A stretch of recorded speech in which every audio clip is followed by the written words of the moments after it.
bem-vindos. Estamos de novo na sede da Sociedade Brasileira de Anestesiologia. Eu sou Luiz Antônio Diego, diretor-presidente da Sociedade Brasileira de Anestesiologia, da SBA, e hoje temos um episódio muito importante que é sobre cirurgia ambulatorial. Nós também fazemos anestesia para cirurgia ambulatorial. E esse tema é muito controverso, tem algumas controvérsias, e nós convidamos aqui duas anestesiologistas conhecidas, com uma especialização importante na anestesia ambulatorial, que vamos ter a oportunidade de discutir sobre o assunto. A primeira, a doutora Patrícia de Lourdes Procópio Lara, que ela tem um título superior de anestesia, ela é corresponsável pelo Centro de Ensino e Treinamento da nossa sociedade no Instituto Nacional do Câncer. Também ela é do nosso Comitê de Anestesia Ambulatorial e membro da Comissão Científica da Sociedade de Anestesia aqui do Estado do Rio de Janeiro. Ela tem uma pós-graduação em Anestesia Regional pelo Instituto de Ensino e Pesquisa do Hospital Sírio-Libanês. Muito bem-vinda. Obrigada, doutor Diego. E também temos a doutora Karen Amaral Faria Rumiancef. Falei direito? Perfeito. Também TSA, título superior de anestesia da Sociedade Brasileira, e é instrutora do Centro de Ensino e Treinamento do Hospital Américas aqui no Rio de Janeiro, né? Correto. Ela é do Núcleo de Anestesia Regional também da nossa sociedade aqui do Estado do Rio, e é instrutora é aperfeiçoamento de anestesia regional do Sírio-Libanês. Muito obrigado. A Sociedade Brasileira de Anestesiologia sente-se muito honrada com a presença de vocês e temos certeza que o nosso público aqui terá informações de qualidade, poderá dirimir dúvidas, ver o que é fake, o que não é fake, numa conversa muito descontraída. Então, eu começaria aqui com a doutora Patrícia, perguntando exatamente o que é anestesia ambulatorial. Explica para o nosso público o que é anestesia ambulatorial. Muito obrigada, doutor Diego, pela pergunta. Karen e eu somos entusiastas desse tema, então a gente tem muito carinho para falar sobre anestesia ambulatorial. Nós somos anestesistas da vida real, a gente trabalha com anestesia ambulatorial, então isso aqui é nosso dia a dia, de verdade. E eu falo que casos da vida real merecem discussões da vida real. A gente fala carinhosamente o que é anestesia ambulatorial. A anestesia ambulatorial, hoje, se a gente for trazer para as pessoas, o que é? É aquele procedimento que é feito em unidades de internação de curta permanência, que a gente carinhosamente fala em ambulatório. Só que não necessariamente eles são feitos somente em ambulatórios. A gente tem várias unidades que isso podem acontecer. Pode ser no hospital e pode ser até mesmo no consultório. Então, a gente consegue fazer procedimentos em contexto ambulatorial. E não necessariamente, a gente falava assim que o paciente que para ser feito uma anestesia ambulatorial, ele não pode pernoitar no hospital. O que é isso? Ele não pode dormir. E a gente já tem vários hospitais em que os pacientes podem ser operados, inclusive em regime e horário noturno, só que ele só não pode permanecer 24 horas internado. Então, hoje a gente ampliou um pouco mais esse conceito para que vários procedimentos que a gente faz no dia a dia, e aí a Karen vai mostrar aí também algumas cirurgias que podem ser realizadas dentro desse contexto de uma internação que dure menos de 24 horas. Também falam em day clinic, né? Tem esse Exatamente. nome também, né? Também, day clinic é muito usado. Também muito usado, né? E aí, Karen, o que você é feito em cirurgia ambulatorial? Quais são os procedimentos que se faz em anestesia ambulatorial? Então, procedimentos ambulatoriais são procedimentos simples. A gente tem muito comum: endoscopia, colonoscopia. Procedimentos vai tirar uma lesão de pele, que você consegue fazer em ambiente ambulatorial, esse paciente vai para casa. Procedimentos ortopédicos, por exemplo, túnel do carpo, algum dedo que esteja travado. Então, são sempre relacionados a procedimentos simples, mas algum tipo de hérnia inguinal, uma hérnia menor, a gente consegue, paciente compensado, a gente consegue realizar. Então, sempre lembrando, basicamente, são procedimentos simples, com paciente estável, bem visto, e a gente vai conseguir juntar essas duas coisas num procedimento sendo seguro para esses pacientes. Uhum. Mas, doutora Patrícia, pode ser feito em qualquer lugar? Que lugares que podem ser realizados esses procedimentos ambulatoriais? Perfeito. A gente brinca que pode ser desde o shopping até um hospital. O que vai diferenciar o ambiente ou o cenário em que esse paciente será submetido é o tipo de cirurgia e o porte cirúrgico, como a Karen mesmo falou, né? Uma cirurgia que tem alto potencial de sangramento, ele não pode ser feito lá no consultório do meu médico, que é dentro do shopping. Esse paciente teria que ser feito num ambiente hospitalar. Outra coisa é a característica do paciente. Um paciente que tem diabetes, hipertensão, algum grau de obesidade. Então, essas características que vão nos fazer definir qual o ambiente que a anestesia ambulatorial, ou como a gente mesmo já falou, o procedimento de internação de curta permanência será realizado. A gente tem alguns ambientes que só podemos fazer anestesia local, que seria lá no ambiente do dentista, né, para o consultório de dentistas. Tem um tipo, se for um consultório muito simples, que a gente não tem todos os monitores para prestar uma assistência maior, para fazer uma sedação, então seria só uma que a gente chama de anestesia local. Como a Karen falou, que eu vou lá na dermato e tenho uma pinta para tirar. Então, a gente pode fazer lá um procedimento com anestesia local. A gente pode também ter um paciente que tem medo, tem alguma fobia e ele precisa fazer uma extração dentária. Então, a gente vai lá, tem o odontólogo que vai fazer o procedimento e o anestesista ele pode fazer uma sedação. A gente tem outros ambientes também que a gente pode fazer. A Karen é especialista em bloqueio regional, então a gente tem ambientes que o paciente vai fazer. O que é bloqueio regional? É um bloqueio periférico, onde o paciente pode estar acordado, mas só o braço dele está sem mexer. Ou então ele pode até mesmo dormir, que a maioria das coisas que os pacientes pedem para a gente é: doutora, eu não quero ver nada. É possível numa anestesia ambulatorial? Sim, perfeitamente. Esse dormir a gente chama de sedação, que ela pode ser desde leve até uma sedação mais profunda, que é o que a gente usa numa colonoscopia. E por fim, a anestesia ambulatorial ela também pode ser feita num ambiente hospitalar. Mesmo que seja um hospital de grande porte, com vários tipos de cirurgia, uma cirurgia de hérnia, uma cirurgia de vesícula, ela pode também ser feita nesse ambiente ambulatorial, com o paciente tendo alta com menos de 24 horas. Mas assim, me diga uma coisa, me explica, Karen. Ele é ambulatorial, então assim, eu estou aqui hoje, eu posso ir lá comer um sanduíche, tomar meu café e ir para lá fazer cirurgia, é isso? Não, qualquer procedimento que o paciente vai ser submetido a uma anestesia, esse paciente deve seguir todos os critérios de segurança. Perfeito. Entre eles está o jejum pré-operatório. Então, você vai entrar em contato com o anestesista, a equipe vai passar esse contato telefônico, ou mesmo no dia do procedimento, esse anestesista vai conversar, explicar os riscos, os benefícios, o que vai acontecer para você já estar preparado. E aí, esse contato pode ser prévio ou mesmo no dia, mas de qualquer maneira esse paciente vai ser informado se deve suspender alguma medicação e ser preparado para o jejum pré-operatório, dependendo da alimentação. Como a Patrícia falou, não são todos os pacientes, né? Então, Sim. tem pacientes com um risco maior que não podem ser realizados. Isso daí é feito um contato antes, né? Correto. Quem faz o exame comunica vocês, como é que é isso? Por exemplo, uma endoscopia, você vai fazer uma colonoscopia, né? Que é um paciente que tem um tempo demorado de preparo, às vezes ele interna lá, faz mesmo, às vezes de casa, né? Como é que é isso, essa conversa com o anestesista? Então, normalmente, quando você liga para marcar esse procedimento, endoscopia, colonoscopia, a própria clínica, a gente já entrou num acordo, já está todo mundo integrado, toda a equipe, e a gente já tem um documento que é encaminhado para esse paciente. Uhum. Esse paciente deve responder esse questionário e ele vai ser orientado primeiro se ele pode ou não ser realizado neste ambiente ambulatorial, ou, em alguns casos, se ele não poder realizar em ambiente ambulatorial que não possa pernoitar, por exemplo, uma unidade hospitalar que tenha uma região que a gente chama de day clinic, ele vai ser avisado: olha, senhor, aqui o senhor não pode realizar o exame, eu vou te encaminhar para o lugar necessário para o tipo de comorbidade.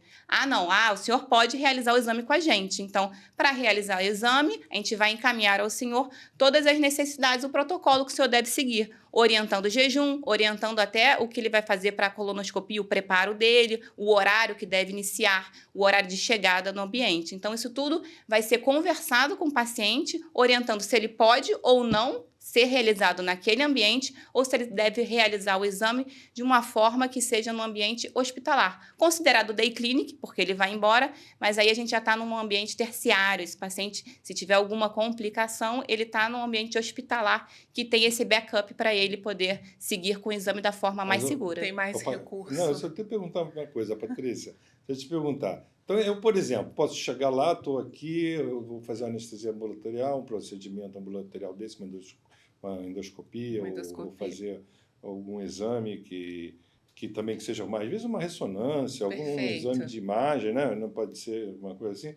Aí eu posso pegar meu carrinho, pegar e parar Ótimo. lá. Posso isso? A gente adoraria. A gente ainda não está nesse ponto ainda, doutor Diego. Não posso dirigir? Embora as nossas medicações ela tenham um tempo de duração menor do que antigamente, né? A gente já usa medicamentos e fármacos com alta depuração, ou seja, sai muito rápido do organismo.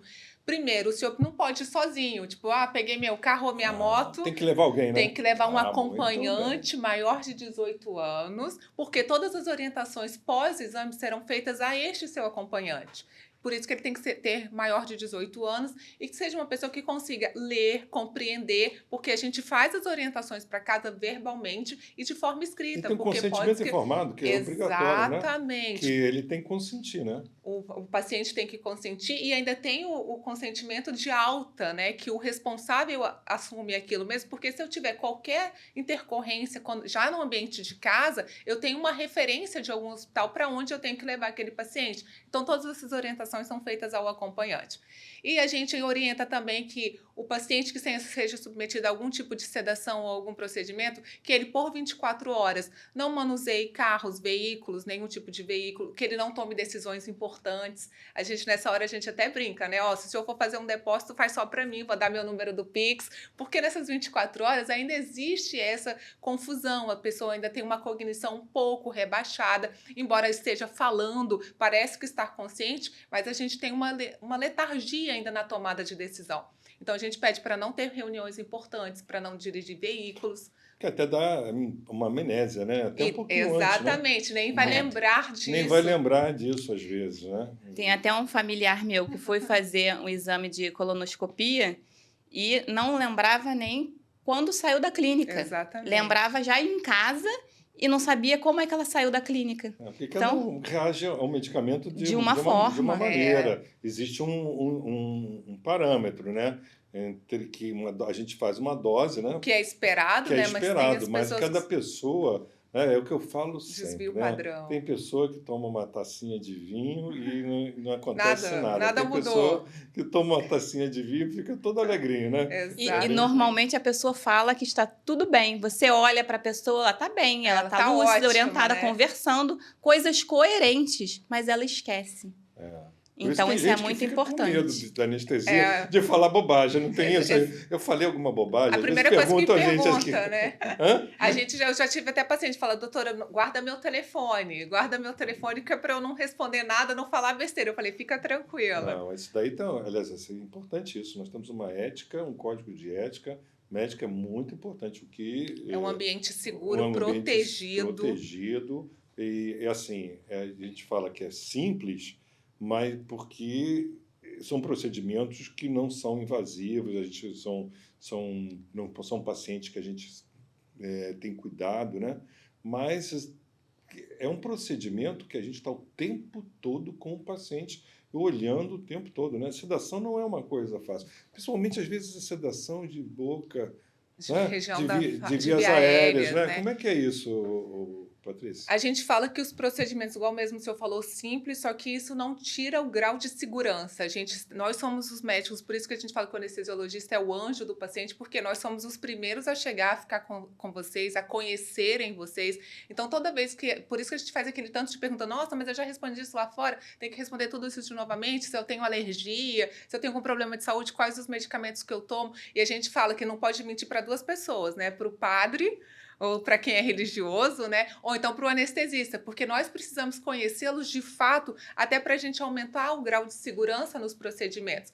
Porque são simples, mas a gente mantém a monitorização durante todo o procedimento, todo o ato.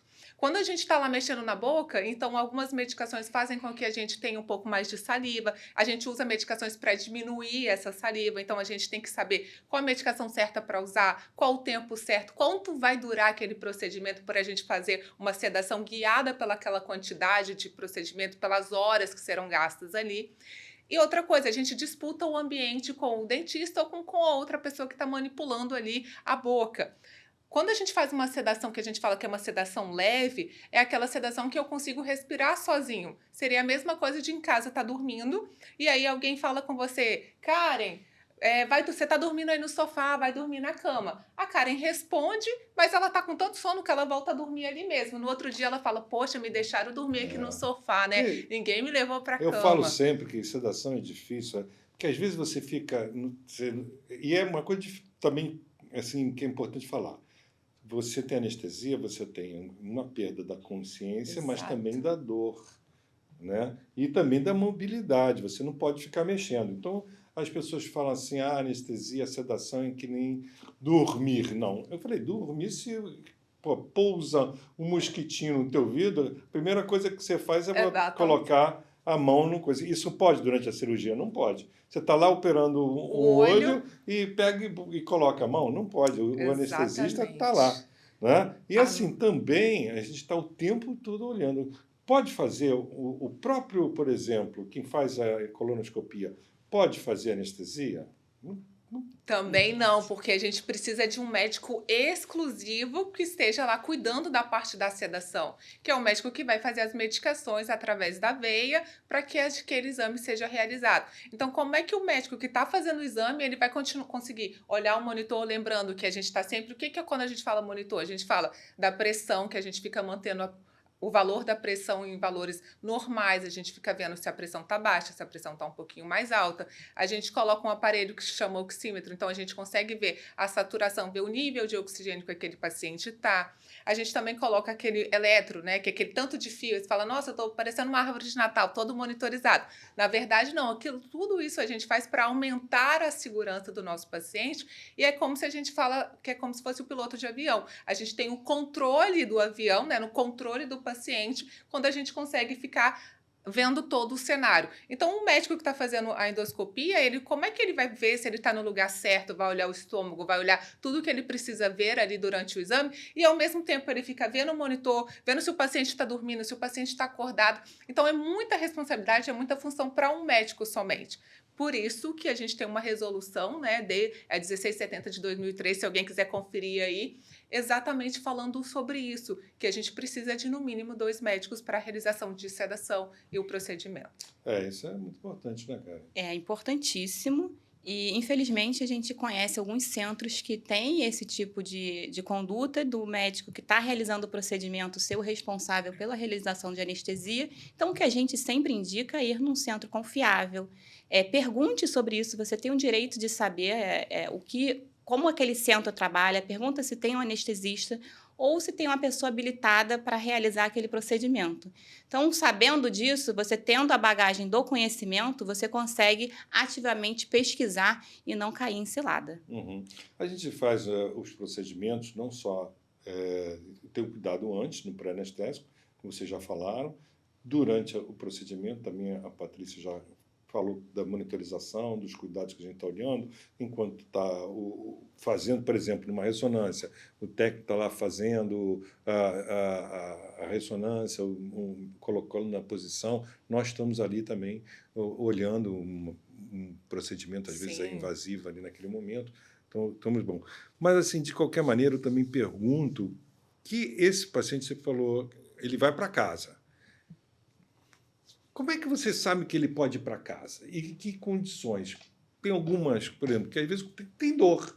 Aí, como é que tem? Quais são as orientações? Quais são esses critérios para que o paciente saia no mesmo dia, seguro, sem problemas? Vocês já falaram algumas coisas sobre dirigir carro, mas tem mais coisa, não tem? Então, existem alguns critérios que o anestesista sabe, né, regulamentado pela nossa sociedade, que o paciente tem que ter para poder ir para casa, para ter alta ambulatorialmente. Então, o paciente tem que estar lúcido, orientado. Esse paciente, se tiver com dor, como o senhor falou, uma dor controlada, que ele consegue tomar uma medicação via oral e isso vai ser resolvido. Náuseas e vômitos, que é um dos critérios importantes que esses pacientes não conseguem ter alta ambulatorialmente. Se o paciente está vomitando naquele ambiente, ele não consegue ir para casa.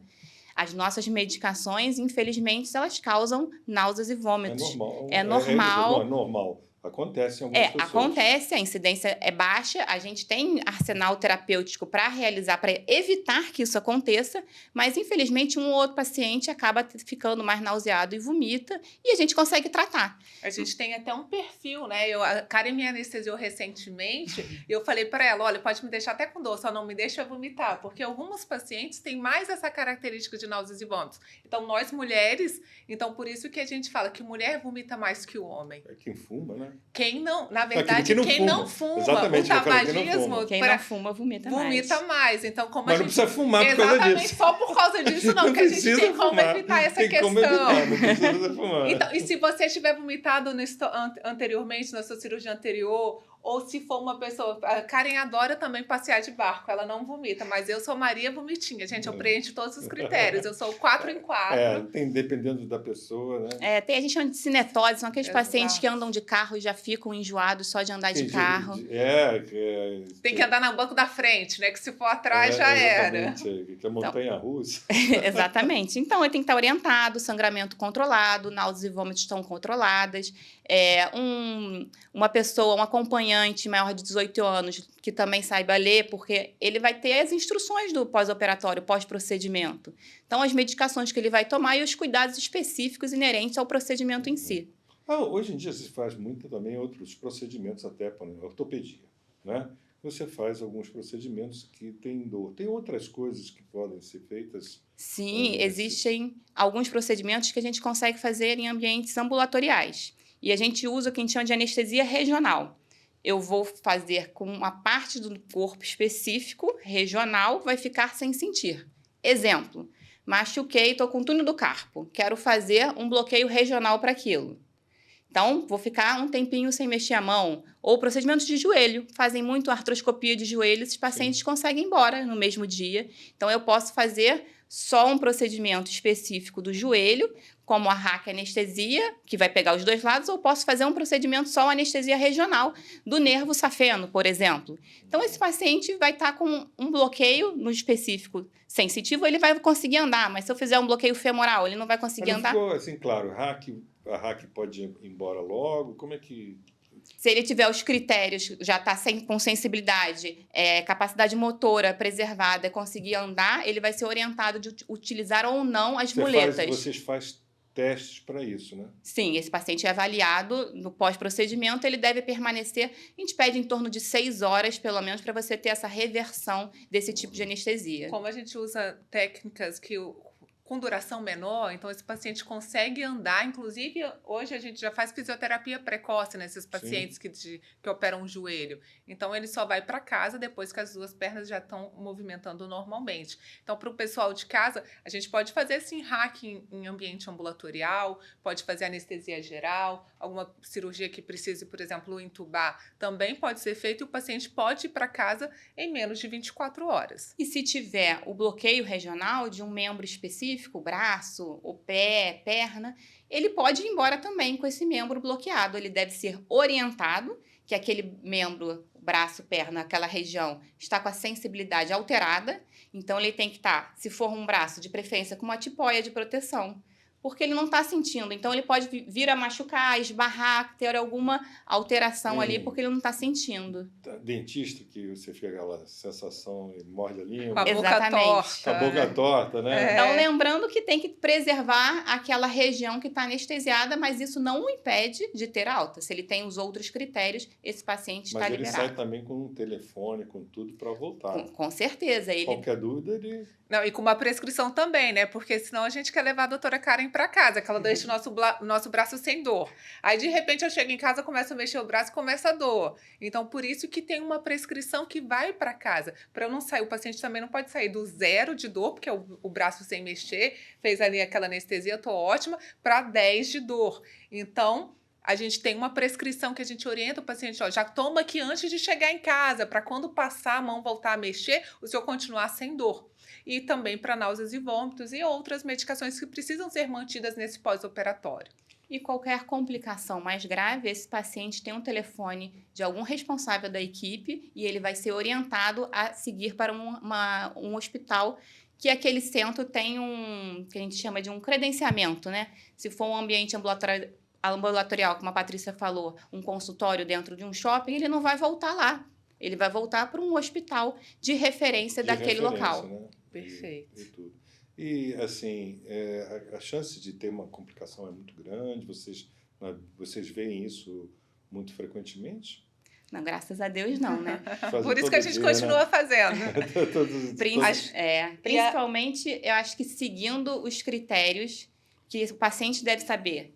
Tem que ter um anestesista capacitado, num ambiente ambulatorial que você escolheu, deve ser um ambiente seguro. Então, você tem que checar essa referência, você tem que checar a equipe médica que vai te atender e o local que você vai realizar esse procedimento. E é por isso que a complicação é tão baixa, porque a gente tem tanta normativa que a gente vai seguindo por causa do paciente. O paciente é o nosso foco, a segurança. Você falou, cara, uma coisa muito importante, né? É que você que é nosso ouvinte aqui, se habitua a conhecer o que a gente chama de RQE, né? Exatamente. Que é o Registro de Qualificação de Especialidade, né? Isso é muito importante. Você pode entrar no site do Conselho e perguntar se ele tem o registro em especialista, porque a maioria das pessoas, você tem que ter pelo menos 3 anos de residência médica, ou de ensino e treinamento, depois da faculdade. Então, são 9 anos de formação, né?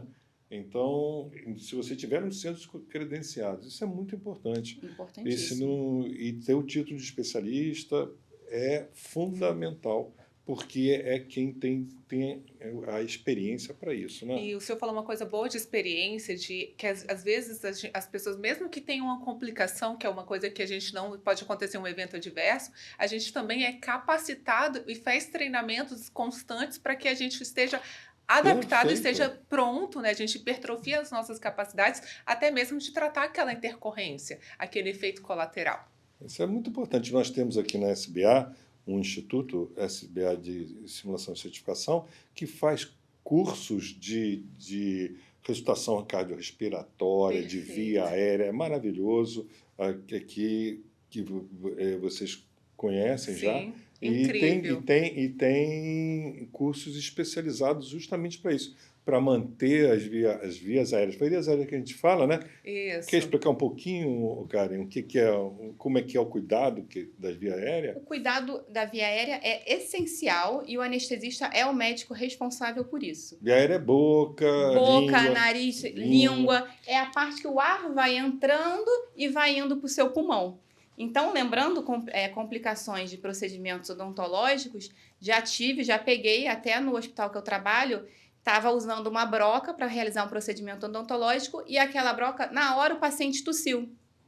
A broca foi parar na traqueia e posteriormente foi seguindo na parte do pulmão, né? Do pulmão. E aí, o que acontece? Isso foi uma complicação inerente a um procedimento, não tem culpado para isso, o paciente tossiu, o negócio soltou, acontece, infelizmente, esse paciente foi orientado para o hospital. Então, foi perfeito. E lá tirou. Chegou no hospital, uma broncoscopia, pegou a broca e tirou. Então, a equipe estava preparada. Em criança, né? Exatamente. Outro dia teve um alfinete que a criança ingeriu de meses. Por isso é que nós fazemos uns exames de via aérea muito... Exatamente. Mesmo quando a gente vai fazer hack, a gente pede para o paciente, abra a boca, deixa eu olhar a boca do senhor, olhar os dentes, olhar a língua. A gente tem alguns números, né? Que a gente tem uns números mágicos lá, da abertura bucal. Tem uma classificação bonita. Aí a gente fica pedindo para o paciente colocar a língua para fora. A gente, literalmente para a gente poder se antecipar às complicações. Porque mesmo que eu não precise, eu vou fazer só uma hack anestesia, não vou precisar entubar ou manipular essa via via aérea, se eu precisar, eu já sei o que me espera. Eu acho que foi ótimo, né? Porque as pessoas acham que a gente não está pedindo para abrir a boca e botar a língua para ver a língua do paciente. Não, aqui Pra ver se com a escovou o língua dente, né? a gente vê se consegue ver, por exemplo, a campainha que a gente, né, ouve. Exatamente. Isso. Está vendo a campainha, vê tudo direitinho, assim, a probabilidade de ter uma complicação é muito Sim, menor. até mesmo um dente que esteja mole. Que esteja mole, isso tem que é sempre avisar. importante, tem que importante avisar. isso. Não, Então, o anestesista é capacitado para isso. E o mais importante, complicações infelizmente existem e graças ao nosso treinamento, elas são mínimas. Então, a gente está indicando isso para Exatamente. você estar seguro. Mas mesmo se, por um acaso, isso vier a acontecer, você tendo um anestesista, o diferencial é esse.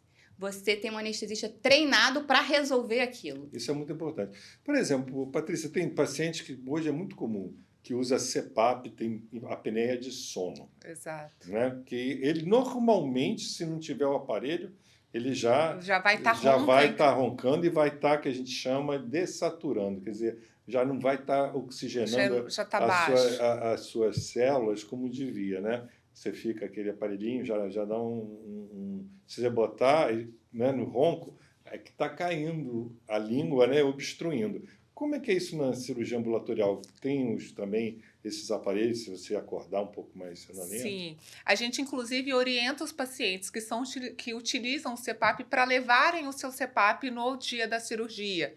E ele fica com ele. A gente realiza o procedimento. Alguns procedimentos já são realizados com o próprio CPAP. Outros não, a gente deixa ali do lado, faz o procedimento e na recuperação a gente coloca novamente esse CPAP.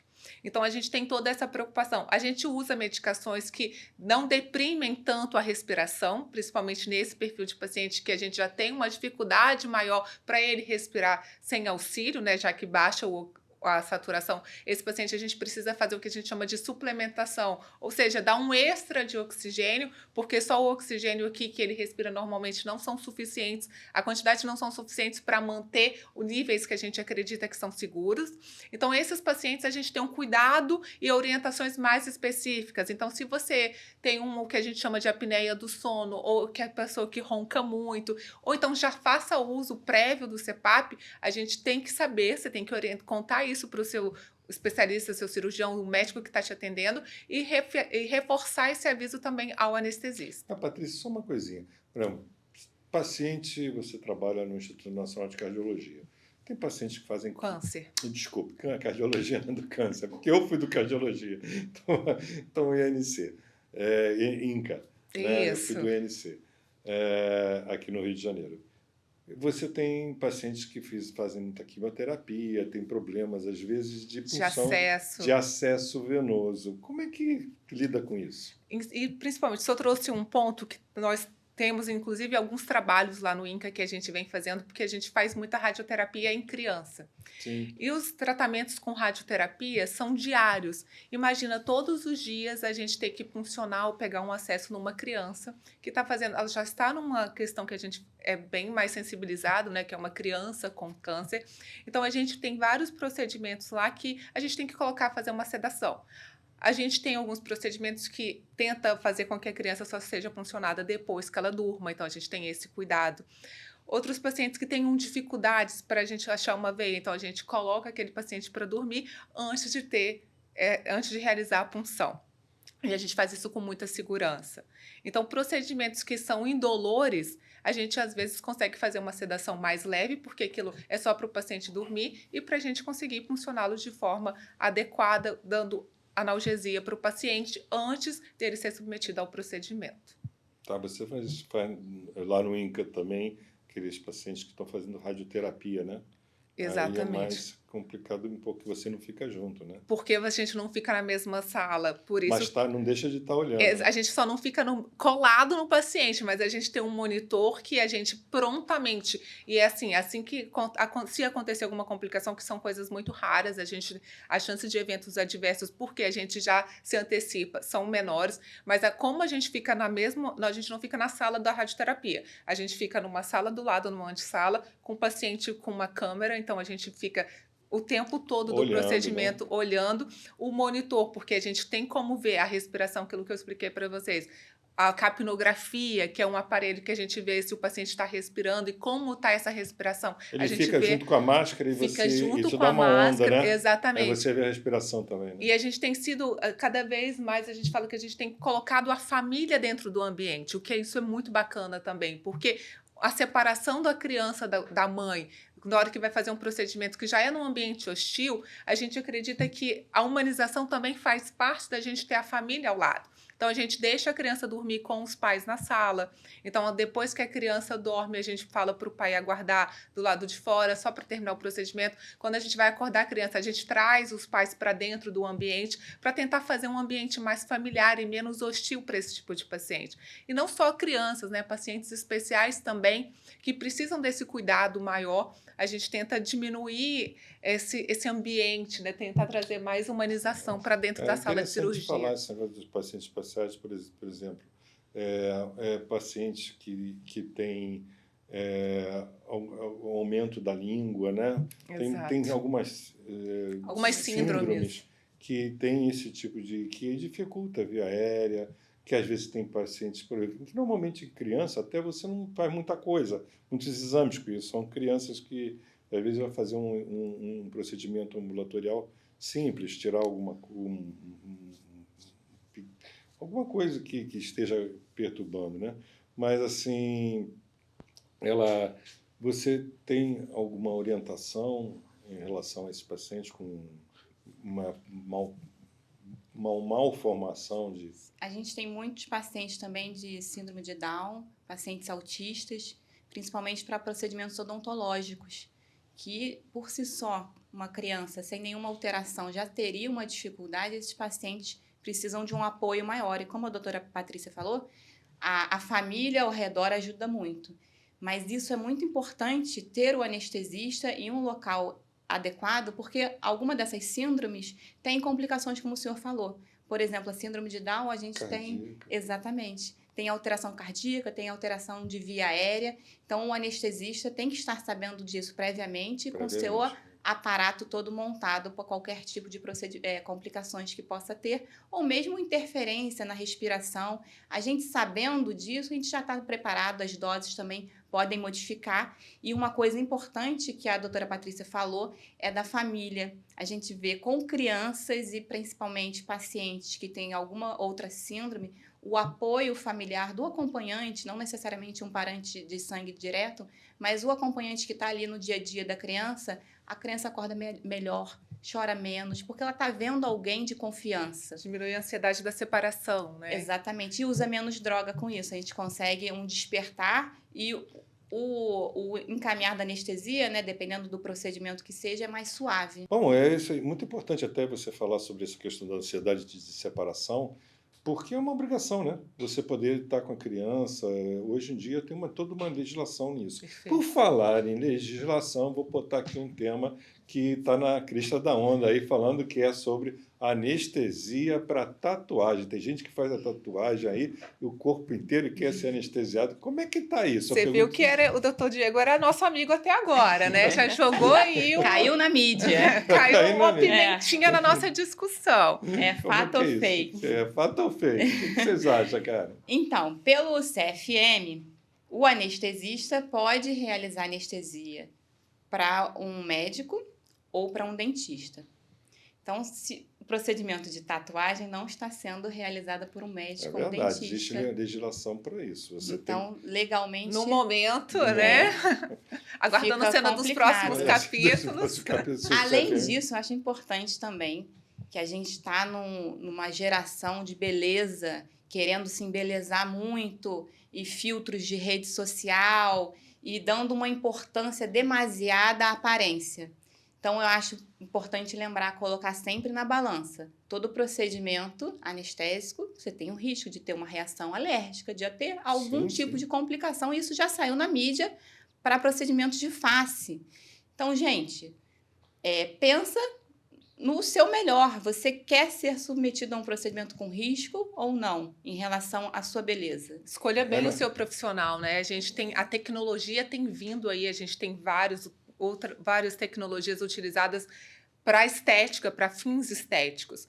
Só que isso tem que ser feito por pessoas responsáveis, por médicos, por gente com Quem está capacidade. preparado, capacitado para isso. Porque não basta só fazer, tem que saber fazer, saber quais são as complicações que isso pode decorrentes desse procedimento. E não só saber tratá-las, que são mais importantes, porque a gente não pode colocar em risco a integridade física dos nossos pacientes. Patrícia, nós tivemos aqui, até para esclarecer, que assistam um episódio que nós tivemos com o presidente da ASBAIC, que é a Associação Brasileira de Alergia e Imunologia, falando só sobre alergia. Perfeito. E que pode acontecer, que é um problema. As pessoas têm alergias, às vezes não sabem que tem, né? E tem alergia cruzada a alguns medicamentos. Então, é muito importante. Mas a doutora Karen falou uma coisa muito importante, que realmente hoje a conduta é nós fazemos anestesia para um outro profissional médico, então, ou odontólogo, Perfeito. que também nós temos essa obrigação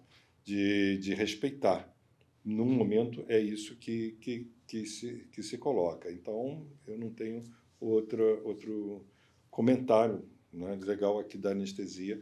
Quem faz deve procurar estar com outro profissional médico num local adequado, que tenha todos os requisitos que estão numa resolução do Conselho Federal. Que preenche os critérios de condições mínimas de segurança. Condições mínimas, exatamente. Bem, estamos nos momentos finais, meus amigos. Nós agora vamos passar então a palavra aqui à doutora Patrícia, à doutora Karen, para falar em seus momentos, que casos mais assim para o público, o que é importante. Eu gostaria de agradecer, foi incrível essa manhã, essa tarde aqui com vocês, falando um pouquinho sobre uma coisa que a gente ama e que a gente tem visto cada vez mais a tendência que os procedimentos sejam realizados nesses ambientes de curta permanência, de curta internação. E o importante é a gente alinhar, porque a tecnologia tem vindo para melhorar tudo isso. Mas uma coisa que a gente não pode deixar de mencionar, porque a gente foi assim, esses minutos finais aí, é para falar da segurança. Que independente de qual ambiente seja feita a anestesia, seja feita por um profissional habilitado, que seja um ambiente que a gente consiga oferecer excelência aos cuidados dos nossos pacientes, com muita segurança, com muita responsabilidade e com muita empatia também, né? Que o paciente chega lá, ele fica naquele momento debilitado, sensibilizado, então que nós possamos sempre ter profissionais bem habilitados e com habilidades técnicas e também não técnicas, que essa empatia, o acolhimento faz parte também da habilidade de todo anestesiologista. Muito bem, Patrícia. Só para lembrar uma coisa que as pessoas não sabem, você falou muito de segurança, existe uma chamada lei do ato médico. Exato. Isso é muito importante em relação a tudo isso que a gente falou aqui. Karen, suas palavras finais, por favor, considerações. Então eu termino agradecendo a Sociedade Brasileira de Anestesiologia, Dr. Diego, com a gente falando um pouco mais desses procedimentos ambulatoriais. Eu acho importante a sociedade estar munida de informação. Então eu termino falando a frase do meu staff, Dr. Bruno Guida, que ele fala que o conforto só vem antes de segurança no dicionário.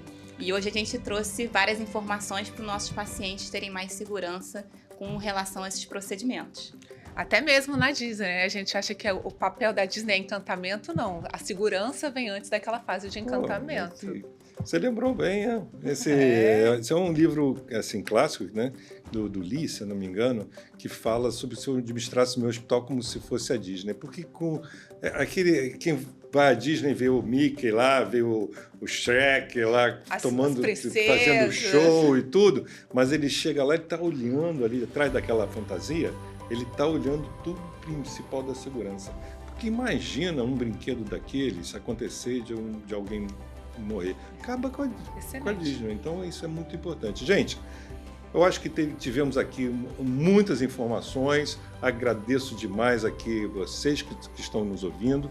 Agradeço a você, Patrícia, Karen, vocês foram excelentes, muito obrigado, muito honrado aqui estar na nossa SBA. E vocês, não deixem de botar o dedo no like, fazer o joinha lá e assistirem aos episódios que já estão na plataforma e os que vão vir daqui por diante. Muito obrigado e até o próximo.